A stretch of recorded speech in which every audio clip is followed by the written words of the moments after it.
जी नमस्कार दोस्तों, आप सभी का आपके अपने परिवार आईडी ज्ञान में स्वागत है। तो दोस्तों कैसे हैं आप सभी के सभी। उम्मीद करते हैं कि आप सभी अच्छे होंगे और आपकी तैयारी भी बेहतरीन चल रही होगी। तो दोस्तों जैसा कि आप सभी को पता है कि डेली शाम को हम 6 बजे यूपी ट्रिपल एस पीईटी का प्रैक्टिस सेट पे डिस्कस करते हैं। और जो है दोस्तों आज का आपका प्रैक्टिस सेट नंबर 2 है, जो कि रुक्मणी पब्लिकेशन का है।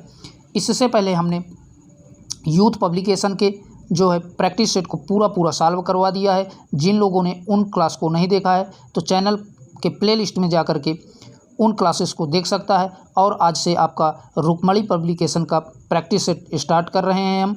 इससे पहले हमने रुक्मणी पब्लिकेशन का प्रैक्टिस सेट 1 जो है डिस्कस कर चुके हैं।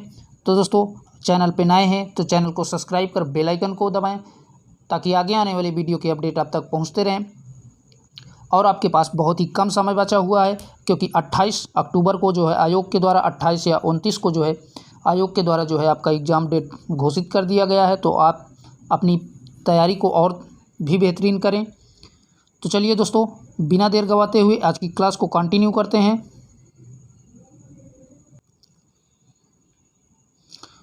तो पहला क्वेश्चन कह रहा है सही सुमेलित नहीं है, तो इनमें से आपको बताना है चारों में से कौन सा जो है सुमेलित नहीं है। एक तरफ आपका वेद दिया है और उससे संबंधित ब्राह्मण दिए हैं, तो आपका यहाँ से आपका ऑप्शन नंबर ए राइट हो जाएगा। ऋग्वेद तैत्तिरीय यही आपका सुमेलित नहीं है, यानी कि गलत दिया हुआ है। ऋग्वेद के ब्राह्मण को जो है ऐतरेय कहा जाता था, तो याद रखिएगा ऑप्शन नंबर ए यहाँ से राइट हो जाएगा। आइए देखते हैं नेक्स्ट क्वेश्चन को। नेक्स्ट क्वेश्चन है दोस्तों, निम्नलिखित में से किसने काल्पनिक वैज्ञानिक उपकरणों पर पुस्तक लिखी है।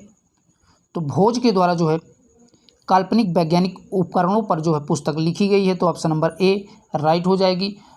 अगर बात करें दोस्तों भोज की, तो भोज द्वारा कृत्रिम वैज्ञानिक उपकरणों पर लिखी पुस्तक युक्त कल्पतरु है। इसमें भोज ने जो है नाव बनाने के विधि का जो है वर्णन किया है, तो ये भी याद रखिएगा। चलिए बढ़ते हैं अगले क्वेश्चन की तरफ। नेक्स्ट क्वेश्चन है सोमपुर महाविहार का निर्माण किसने करवाया था। तो सोमपुर महाविहार का जो है निर्माण धर्मपाल के द्वारा करवाया गया था, तो ऑप्शन नंबर सी राइट हो जाएगा। और धर्मपाल बौद्ध धर्म का अनुयायी था, और जो है इसी के काल में विक्रमशिला विश्वविद्यालय की स्थापना भी हुई थी, तो ये भी याद रखिएगा दोस्तों। चलिए देखते हैं अगले क्वेश्चन की तरफ।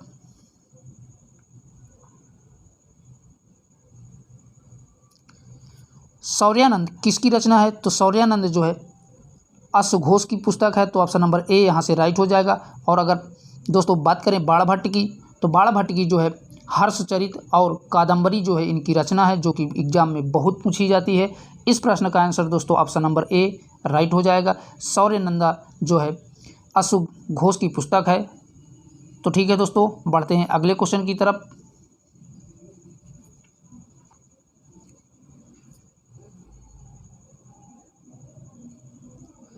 सिंधु सभ्यता संबंधित है, तो सिंधु सभ्यता जो है आपका आद्य ऐतिहासिक से संबंधित है, तो ऑप्शन नंबर बी करेक्ट हो जाएगा। ठीक है दोस्तों बढ़ते हैं अगले क्वेश्चन की तरफ। अगला क्वेश्चन कह रहा है 1928 में गठित भारतीय संविधान सभा समिति की रिपोर्ट नेहरू रिपोर्ट का विरोध किसने किया था। तो मोहम्मद अली जिन्ना के द्वारा जो है नेहरू रिपोर्ट का जो है विरोध किया गया था, तो ऑप्शन नंबर सी राइट हो जाएगा। तो याद रखिएगा दोस्तों। चलिए बढ़ते हैं अगले क्वेश्चन की तरफ। नेक्स्ट क्वेश्चन है कौन बेमेल है। तो आपको इसमें से जो सही नहीं है उसको जो है बताना है, तो यहाँ से आपका ऑप्शन नंबर बी राइट हो जाएगा। यही आपका खेड़ा आंदोलन 1917 यही आपका गलत दिया है, जबकि खेड़ा आंदोलन आपका 1917 में नहीं 1918 में हुआ था, तो याद रखिएगा दोस्तों। और यह महात्मा गांधी द्वारा गुजरात में शुरू किया गया था। तो बढ़ते हैं अगले क्वेश्चन की तरफ। नेक्स्ट क्वेश्चन है जो कि 8 नंबर का क्वेश्चन है, गॉड मदर ऑफ कार्डियोलॉजी किसे कहा जाता है, जिनका अगस्त 2020 में निधन हो गया है। तो राइट आंसर हो जाएगा डॉक्टर पद्मावती अय्यर को जो है गॉड मदर ऑफ कार्डियोलॉजी के नाम से जाना जाता है, तो ऑप्शन नंबर सी राइट हो जाएगा दोस्तों। और अगर बात करें तो है दोस्तों डॉक्टर पद्मावती देश की पहली महिला हृदय रोग विशेषज्ञ थी, जिनका निधन 103 वर्ष की अवस्था में कोविड-19 के कारण हो गई थी, तो याद रखिएगा दोस्तों। चलिए बढ़ते हैं अगले क्वेश्चन की तरफ। नेक्स्ट क्वेश्चन है, किसके काल में कलकत्ता का विक्टोरियल मेमोरियल हॉल का निर्माण प्रारंभ हुआ था? तो लॉर्ड मिंटो के समय में जो है कलकत्ता के विक्टोरियल हॉल का जो है निर्माण हुआ था, तो ऑप्शन नंबर सी राइट हो जाएगा। तो याद रखिएगा दोस्तों। चलिए बढ़ते हैं अगले क्वेश्चन की तरफ। नेक्स्ट क्वेश्चन है जो कि 10 नंबर का है, कांग्रेस के सबसे युवा अध्यक्ष बने थे? तो कांग्रेस के सबसे युवा अध्यक्ष अब्दुल कलाम आज़ाद बने थे, तो ऑप्शन नंबर बी राइट हो जाएगा। और यह 35 वर्ष की अवस्था में जो है अध्यक्ष बने थे, तो ये भी याद रखिएगा। ठीक है दोस्तों, बढ़ते हैं अगले क्वेश्चन की तरफ।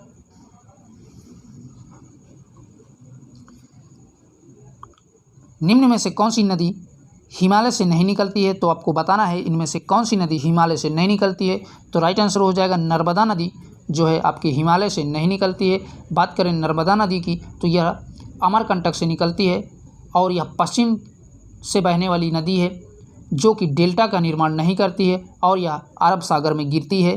तो ये सारे फैक्ट याद रखिएगा, मोस्ट इंपॉर्टेंट क्वेश्चन है। और ये तो ज़रूर आप लोग याद रखिएगा कि ये जो है नर्मदा नदी डेल्टा का निर्माण नहीं करती है। ये कई बार क्वेश्चन पूछा हुआ है एग्जाम में। चलिए देखते हैं अगले क्वेश्चन की तरफ। क्वेश्चन कर रहा है, गोदावरी नदी किन राज्यों से नहीं गुजरती है? तो गोदावरी नदी आपका जो है मध्य प्रदेश से नहीं गुजरती है, तो ऑप्शन नंबर डी राइट हो जाएगा। तो ठीक है दोस्तों, पढ़ते हैं अगले क्वेश्चन की तरफ। अगला क्वेश्चन कह रहा है, वायुमंडल में ओजोन की उपस्थिति महत्वपूर्ण है क्योंकि यह सोख लेता है। तो जो है वायुमंडल में जो ओजोन की उपस्थिति महत्वपूर्ण है वह किसको जो है अवशोषण या सोख लेती है? तो राइट आंसर हो जाएगा ऑप्शन नंबर बी, केवल पराबैंगनी बी विकिरण को जो है वो क्या करती है, सोख लेती है। तो ऑप्शन नंबर बी राइट हो जाएगा, याद रखिएगा दोस्तों। चलिए बढ़ते हैं अगले क्वेश्चन की तरफ।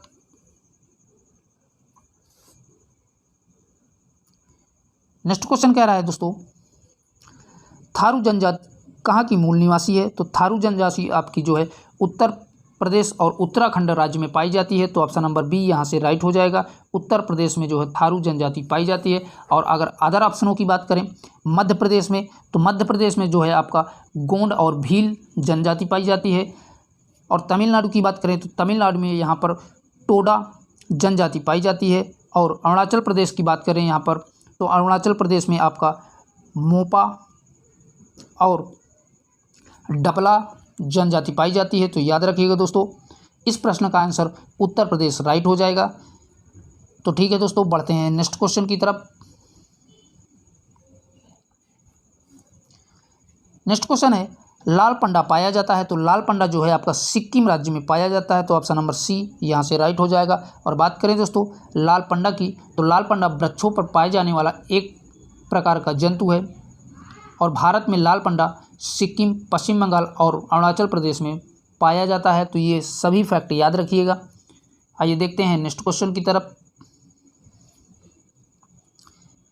अगला क्वेश्चन है, मिश्रित अर्थव्यवस्था का अर्थ है? तो मिश्रित अर्थव्यवस्था का अर्थ जो है ऑप्शन नंबर सी यहाँ से राइट हो जाएगा। सार्वजनिक तथा निजी क्षेत्रों का सह अस्तित्व, यही आपका मिश्रित अर्थव्यवस्था का अर्थ दर्शाता है। तो यानी कि ऑप्शन नंबर सी करेक्ट हो जाएगा। और दोस्तों बात करें भारत में जो है अर्थव्यवस्था, मिश्रित अर्थव्यवस्था पाई जाती है।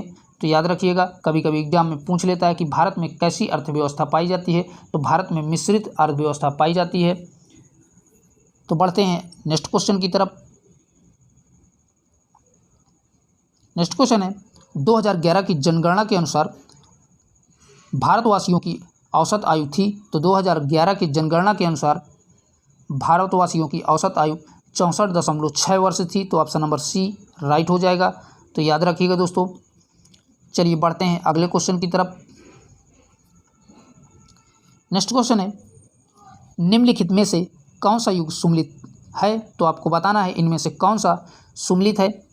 तो पहला कह रहा है मछली पालन द्वितीयक क्षेत्र, ये आपका गलत है। मछली पालन द्वितीयक क्षेत्र में से संबंधित नहीं होता है, जबकि यह प्राथमिक क्षेत्र में संबंधित होता है। तो दूसरा कह रहे हैं आप पर्यटन, तो पर्यटन को आपको बताया है प्राथमिक क्षेत्र, ये भी आपका गलत है। पर्यटन जो है प्राथमिक क्षेत्र में नहीं आता है, यह आपका द्वितीयक क्षेत्र में आता है। तीसरा कह रहा है लौह एवं इस्पात उद्योग प्राथमिक क्षेत्र, ये भी आपका गलत दिया हुआ है। लौह एवं इस्पात उद्योग प्राथमिक क्षेत्र में नहीं, जबकि ये द्वितीयक क्षेत्र में आता है, तो याद रखिएगा। डी ऑप्शन कह रहा है औद्योगिक क्षेत्र द्वितीयक क्षेत्र, ये आपका सही दिया हुआ है। औद्योगिक जितने भी औद्योगिक क्षेत्र होते हैं वो सारे के सारे द्वितीयक क्षेत्र से संबंधित होते हैं। तो इस प्रश्न का आंसर दोस्तों ऑप्शन नंबर डी राइट हो जाएगा, याद रखिएगा। आइए बढ़ते हैं अगले क्वेश्चन की तरफ। नेक्स्ट क्वेश्चन है भारतीय रिजर्व बैंक की स्थापना हुई थी। तो भारतीय रिजर्व बैंक की स्थापना आप सभी को पता होगा कि 1935 में हुई थी, तो ऑप्शन नंबर बी यहाँ से राइट हो जाएगा। और बात करें दोस्तों भारतीय रिजर्व बैंक के गवर्नर की, तो वर्तमान में भारतीय रिजर्व बैंक के गवर्नर शक्तिकांत दास हैं, तो ये भी याद रखिएगा दोस्तों। चलिए देखते हैं अगले क्वेश्चन को। अगला क्वेश्चन है मानव विकास सूचकांक में क्या सम्मिलित नहीं है। तो मानव विकास सूचकांक में आपका न्यूनतम मृत्यु दर जो जन्म के समय से निर्धारित की जाती है वही आपका सम्मिलित नहीं है, तो ऑप्शन नंबर डी राइट हो जाएगा। तो ठीक है दोस्तों, बढ़ते हैं अगले क्वेश्चन की तरफ। एक बार दोस्तों आप वीडियो को लाइक और शेयर जरूर कर दें। अगला क्वेश्चन है 21 नंबर का, लोकसभा की बैठक के लिए कम से कम कितने सदस्यों का कोरम होना चाहिए। तो राइट आंसर हो जाएगा ऑप्शन नंबर सी, सदन की कुल सदस्यता संख्या का 1/10 भाग सदस्यों का जो है कोरम होना चाहिए। तो याद रखिएगा दोस्तों, अब कोरम का मतलब यहाँ पर गण पूर्ति से होता है, तो ये भी याद रखिएगा। आइए देखते हैं अगले क्वेश्चन को। अगला क्वेश्चन है सदनात्मक तथा अध्यात्मक रूप में सरकारों के वर्गीकरण का आधार है। तो राइट आंसर हो जाएगा विधायिका कार्यपालिका का संबंध यही जो है सदनात्मक तथा अध्यात्मक के रूप को जो है वर्गीकरण करता है। तो ऑप्शन नंबर बी राइट हो जाएगा। आइए देख लेते हैं अगले क्वेश्चन को।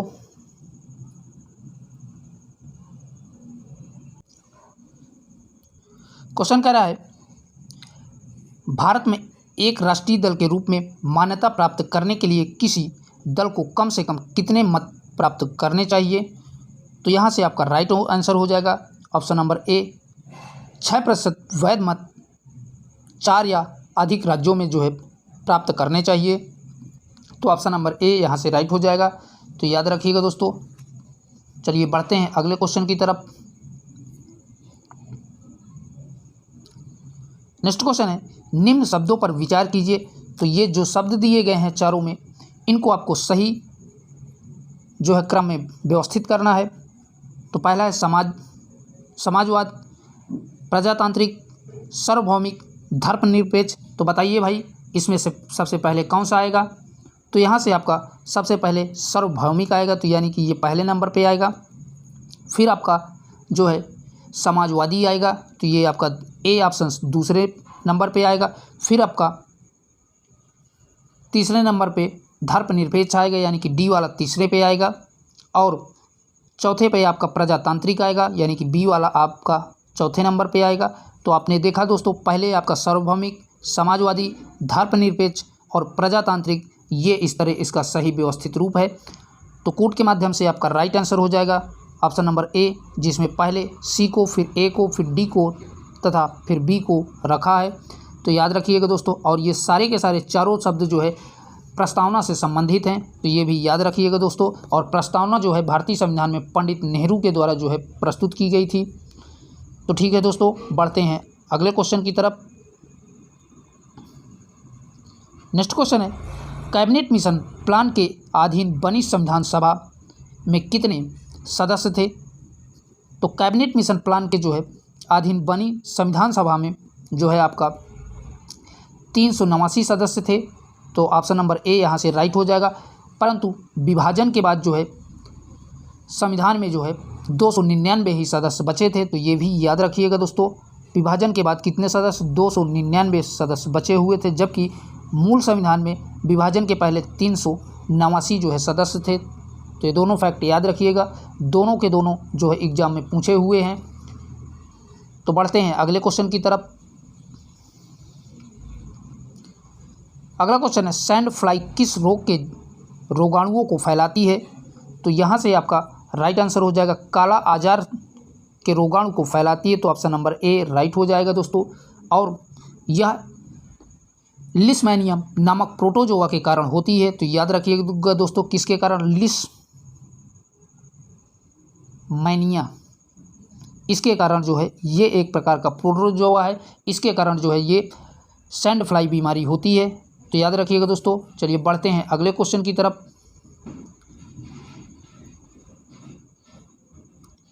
क्वेश्चन कह रहा है मायोपिया ग्रसित आंख का संशोधन किया जाता है, तो मायोपिया का मतलब है कि निकट दृष्टि दोष से पीड़ित आंख के लिए किस लेंस का प्रयोग किया जाता है, या तो यहाँ से आपका राइट आंसर हो जाएगा ऑप्शन नंबर बी, अवतल लेंस का प्रयोग किया जाता है। याद रखिएगा दोस्तों, निकट दृष्टि दोष दूर करने के लिए अवतल लेंस का प्रयोग किया जाता है, जबकि दूर दृष्टि के लिए उत्तल लेंस का प्रयोग किया जाता है, तो ये दोनों फैक्ट याद रखिएगा। आइए देखते हैं अगले क्वेश्चन को। अगला क्वेश्चन है पदार्थ का जड़त्व किस भौतिक राशि का मापन बताता है, तो राइट आंसर हो जाएगा द्रव्यमान का जो है माप बताता है, तो याद रखिएगा दोस्तों। और चलिए देखते हैं अगले क्वेश्चन को। क्वेश्चन कह रहा है पाजीट्रॉन की खोज किसने की है, तो आप सभी को पता है कि पाजीट्रॉन की खोज जो है एडरसन के द्वारा की गई थी, तो ऑप्शन नंबर डी राइट हो जाएगा दोस्तों। और अगर अदर ऑप्शनों की बात करें रदरफोर्ड, तो रदरफोर्ड ने जो है प्रोटॉन की खोज की थी, और आपका थॉमस के द्वारा जो है इलेक्ट्रॉन की खोज की गई थी, जबकि चैडविक के द्वारा जो है न्यूट्रॉन की खोज की गई थी, तो ये सभी के सभी फैक्ट याद रखिएगा। इस प्रश्न का आंसर दोस्तों एडरसन जो है पाजीट्रॉन की खोज की थी, तो ऑप्शन नंबर डी राइट हो जाएगा। आइए बढ़ते हैं अगले क्वेश्चन की तरफ। क्वेश्चन कह रहा है पौधे में जाइलम का कार्य है, तो पौधे में जो है जाइलम का कार्य जड़ों द्वारा अवशोषित लवणों का संवहन करना, यही आपका राइट हो जाएगा, ऑप्शन नंबर ए करेक्ट हो जाएगा। मोस्ट इंपॉर्टेंट क्वेश्चन है दोस्तों ये। चलिए देखते हैं अगले क्वेश्चन को। अब यहाँ से आपके दोस्तों हिंदी के क्वेश्चन स्टार्ट हैं।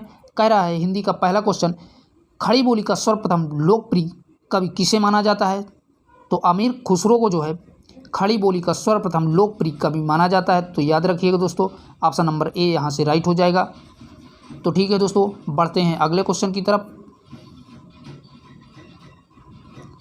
नेक्स्ट क्वेश्चन है, क्वेश्चन कह रहा है संविधान के किस अनुच्छेद में कहा गया है कि संघ की राजभाषा हिंदी और लिपि देवनागरी होगी, तो भारतीय संविधान के अनुच्छेद 343 में यह बताया गया है, तो यहाँ से आपका ऑप्शन नंबर ए राइट हो जाएगा। और दोस्तों बात करें भारतीय संविधान के में जो है अनुच्छेद 343 से लेकर के 351 तक जो है राजभाषा के बारे में प्रावधान बताए गए हैं, तो याद रखिएगा दोस्तों। और भारत में 14 सितंबर को हिंदी दिवस के रूप में मनाया जाता है, तो ये भी याद रखिएगा। कई एग्जामों में पूछा हुआ है कि हिंदी दिवस कब मनाया जाता है, तो 14 सितंबर को हिंदी दिवस के रूप में मनाया जाता है। तो ठीक है दोस्तों, बढ़ते हैं अगले क्वेश्चन की तरफ। नेक्स्ट क्वेश्चन है सही विकल्प का चयन कीजिए, तो अंडे से उत्पन्न होने वाला, तो अंडे से उत्पन्न होने वाले को अंडज कहते हैं, तो ऑप्शन नंबर बी राइट हो जाएगा, तो याद रखिएगा दोस्तों। आइए देखते हैं अगला क्वेश्चन क्या कह रहा है।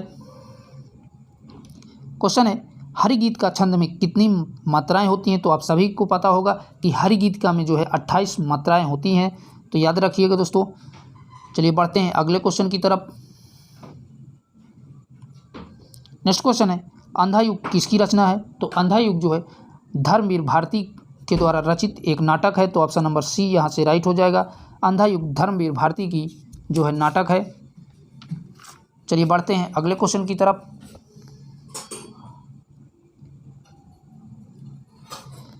किस रेलवे जोन ने शहीदों के नाम पर ट्रेनों के इंजनों का नामकरण किया है, तो उत्तर रेलवे ने जो है शहीदों के नाम पर जो है ट्रेनों को इंजनों का नाम रखा है, तो ऑप्शन नंबर सी राइट हो जाएगा, तो याद रखिएगा दोस्तों। चलिए देखते हैं अगले क्वेश्चन की तरफ। ब्रिटेन के नए सम्राट कौन बने हैं, तो ब्रिटेन के जो है नए सम्राट चार्ल्स थर्ड बने हैं, तो ऑप्शन नंबर सी राइट हो जाएगा। चलिए देखते हैं नेक्स्ट क्वेश्चन को। किस टेनिस खिलाड़ी ने आत्मकथा क्रॉस कोर्ट का विमोचन किया है? तो जयदीप मुखजिया के द्वारा जो है क्रॉस कोर्ट का विमोचन किया गया है। तो ऑप्शन नंबर बी राइट हो जाएगा। तो याद रखिएगा दोस्तों। चलिए देखते हैं नेक्स्ट क्वेश्चन को। अगला क्वेश्चन है, डॉक्टर बाबा साहब आम्बेडकर की 80 फीट ऊंची प्रतिमा स्टैचू ऑफ नॉलेज का अनावरण कहाँ किया गया है? तो राइट आंसर हो जाएगा option number A, Latur Maharashtra में जो है किया गया है। तो ऑप्शन नंबर ए राइट हो जाएगा। तो ठीक है दोस्तों, याद रखिएगा। आइए देख लेते हैं नेक्स्ट क्वेश्चन को। केंद्र सरकार ने स्वदेश दर्शन 2.0 योजना के तहत किन 2 स्थानों को विकास के लिए चुना है? तो गया और नालंदा के लिए को जो है चुना है। तो ऑप्शन नंबर ए राइट हो जाएगा। तो याद रखिएगा दोस्तों। चलिए देखते हैं अगले क्वेश्चन को। नेक्स्ट क्वेश्चन है, आईसीसी पुरुष एक दिवसीय क्रिकेट विश्व कप 2023 की मेजबानी कौन सा देश करेगा? तो आईसीसी पुरुष एक दिवसीय क्रिकेट विश्व कप 2023 की मेजबानी भारत देश करेगा। तो ऑप्शन नंबर सी राइट हो जाएगा। आइए देखते हैं अगले क्वेश्चन को। अगला क्वेश्चन है, दादा साहब फाल्के अंतर्राष्ट्रीय फिल्म महोत्सव पुरस्कार 2023 में film of the year award किसने जीता है? तो ऑप्शन नंबर बी राइट हो जाएगा। RRR ने जो है जीता है। तो याद रखिएगा दोस्तों। चलिए बढ़ते हैं अगले क्वेश्चन की तरफ। नेक्स्ट क्वेश्चन है, किस राज्य के मिर्चा चावल को GI टैग प्रदान किया गया है? तो बिहार राज्य को जो है मिर्चा चावल को जो है GI टैग प्राप्त हुआ है। तो ऑप्शन नंबर सी करेक्ट हो जाएगा। ठीक है दोस्तों, याद रखिएगा। चलिए बढ़ते हैं अगले क्वेश्चन की तरफ। जून 2023 में पाकिस्तान को हराकर किस देश ने पुरुष हॉकी जूनियर एशिया कप का खिताब जीता है? तो भारत ने जो है पाकिस्तान को हरा करके पुरुष हॉकी जूनियर एशिया कप का खिताब अपने सर कर लिया है। तो ऑप्शन नंबर ए राइट हो जाएगा। ठीक है दोस्तों, देखते हैं अगले क्वेश्चन को। अगला क्वेश्चन है, संयुक्त राष्ट्र महासभा के 78वें सत्र का अध्यक्ष किसे चुना गया है? तो संयुक्त राष्ट्र महासभा के 78वें जो है अध्यक्ष आपके डेनिस फ्रांसिस हैं। तो ऑप्शन नंबर ए राइट हो जाएगा। चलिए बढ़ते हैं अगले क्वेश्चन की तरफ। वर्ष 2023 में राष्ट्रपति द्रौपदी मुर्मू ने भारत के सर्वश्रेष्ठ राज्य के रूप में भूमि सम्मान पुरस्कार से किस राज्य को सम्मानित किया है? तो उड़ीसा राज्य को जो है द्रौपदी मुर्मू के द्वारा जो है भूमि सम्मान पुरस्कार से जो है सम्मानित किया गया है। तो ऑप्शन नंबर ए राइट हो जाएगा। और बात करें दोस्तों उड़ीसा की, तो उड़ीसा के मुख्यमंत्री वर्तमान में नवीन पटनायक हैं। तो ये भी याद रखिएगा। चलिए देखते हैं अगले क्वेश्चन की तरफ। नेक्स्ट क्वेश्चन है, स्त्री शक्ति पुरस्कार के संदर्भ में निम्नलिखित में से किसने के लिए जो है देवी अहिल्याबाई होलकर पुरस्कार दिया जाता है? तो वीरता और साहस के लिए जो है देवी अहिल्याबाई होलकर पुरस्कार जो है दिया जाता है। ऑप्शन नंबर डी यहाँ से राइट हो जाएगा। वीरता और साहस के लिए ये जो है दिया जाता है और यह पुरस्कार महिला एवं बाल विकास मंत्रालय के द्वारा दिया जाता है। तो ये भी याद रखिएगा। आइए देखते हैं नेक्स्ट क्वेश्चन को। अगला क्वेश्चन है, अरुण जेटली क्रिकेट स्टेडियम कहाँ स्थित है? तो अरुण जेटली क्रिकेट स्टेडियम आपका दिल्ली में स्थित है। तो ऑप्शन नंबर बी राइट हो जाएगा। तो याद रखिएगा दोस्तों। अगर दोस्तों अदर ऑप्शनों की बात करें मुंबई, तो मुंबई में आप सभी को पता होगा कि वानखेड़े स्टेडियम स्थित है और कटक उड़ीसा में बाराबती स्टेडियम स्थित है और लखनऊ की बात करें तो लखनऊ में जो है अटल बिहारी वाजपेयी इकाना स्टेडियम स्थित है। तो ये सभी के सभी फैक्ट याद रखिएगा। चलिए देखते हैं अगले क्वेश्चन को। नेक्स्ट क्वेश्चन है, मांझ किस राज्य का लोक नृत्य है? तो मांझ जो आपका मध्य प्रदेश का लोक नृत्य है। तो ऑप्शन नंबर डी करेक्ट हो जाएगा। चलिए देखते हैं अगले क्वेश्चन को।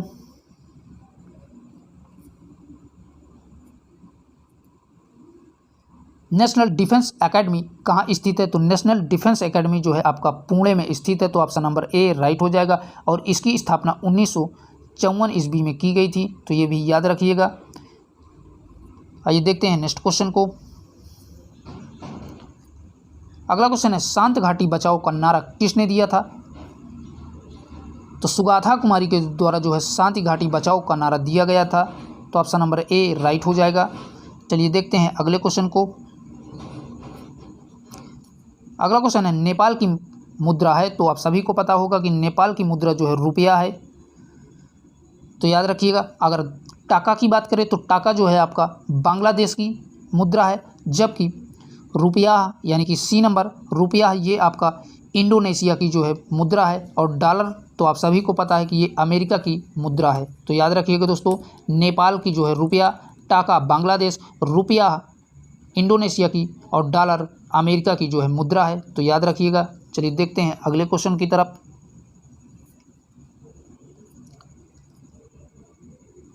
अगला क्वेश्चन है जो कि 68 नंबर का क्वेश्चन है, अंतर्राष्ट्रीय योग दिवस मनाया जाता है। तो अंतर्राष्ट्रीय योग दिवस 21 जून को मनाया जाता है। तो ऑप्शन नंबर बी राइट हो जाएगा। और अगर दोस्तों अदर ऑप्शनों की बात करें तो 7 अप्रैल को जो है विश्व स्वास्थ्य दिवस मनाया जाता है और 23 जुलाई को राष्ट्रीय प्रसारण दिवस मनाया जाता है, जबकि 21 सितंबर को विश्व शांति दिवस मनाया जाता है। तो याद रखिएगा सारे के सारे फैक्ट जो कि एग्जाम के लिए उपयोगी हो सकते हैं। इस प्रश्न का आंसर ऑप्शन नंबर बी 21 जून को अंतर्राष्ट्रीय योग दिवस मनाया जाता है। आइए देखते हैं अगले क्वेश्चन को। सुमलित है, तो इनमें से आपको चारों में से बताना है कि कौन सही सुमलित है। तो यहाँ से आपका राइट आंसर हो जाएगा ऑप्शन नंबर सी, अग्नि की उड़ान एपीजे अब्दुल कलाम जो है यही आपका सही सुमलित है। और बाकी के आपके सभी जो है ऑप्शंस गलत दिए हैं। तो ऑप्शन नंबर सी इस प्रश्न का आंसर राइट हो जाएगा। आइए देखते हैं अगले क्वेश्चन को।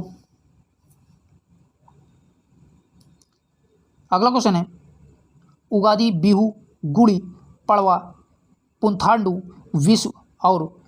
विश्व संस्कृति ये भारत के सभी त्यौहार किस इवेंट का जश्न मनाते हैं?